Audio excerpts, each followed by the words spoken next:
We zitten te eten hier, mooi met rustig, de vrouw en ik hier. En toen had ik een klap en ik kwam hier, ik had jachten op door de tuin en bij de buurvrouw. En ja, en dan voordat we in de gaten hier, leidde de buurt in de gevel. En dat zei ze wel de 81. Vreemde capriolen vreet hij op de betonwei van de Harkema.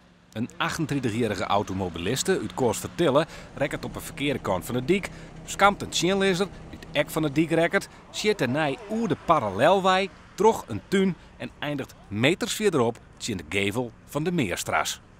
Ik denk eerst dat het de buurvrouw, heb ik zei. Die komt, ik denk, wat die had dat hut.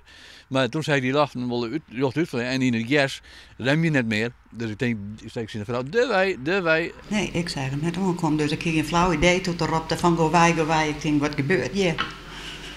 Nou, zo weer het. Er zit er een auto bij het Chinegevel aan. Er zit een auto in de gevel en dan wij is aan een van de weien aan het denken van, oh, hoe kan dit in de boerderij? Een meter naar links en dan weer de buis op de tafel zitten. Ja, dan gingen we er net misschien zo nee vertellen in.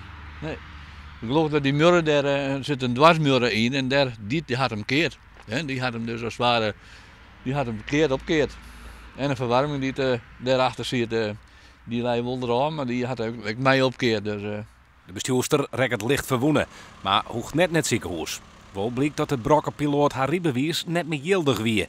En dat de auto nevens de politie net verzekeren wie. Wie ben goed verzekeren, dus ik bedoel, en dan vertrouw je erop dat het goed komt. Hè?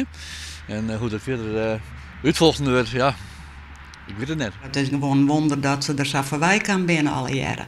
En wie ik wel, maar ja, je zit natuurlijk wel met de ellende alle jaren. Je zal nog eerst de professor erin dicht zetten. Dus ja, dan besef je pas hoe zonde dat het is van je mooie huisje. Hoe nee, je murren en hier zitten er heel naar nee in. Zitten er maar peren hierin als het ware. Hou het heel verbouwd. En nu leidt alles eruit maar. Dus dat is helemaal jammer. Maar ja, gelukkig dat er geen ongelukken gebeurd zijn en geen persoonlijke ongelukken. Dat vind ik wel het allerbelangrijkste.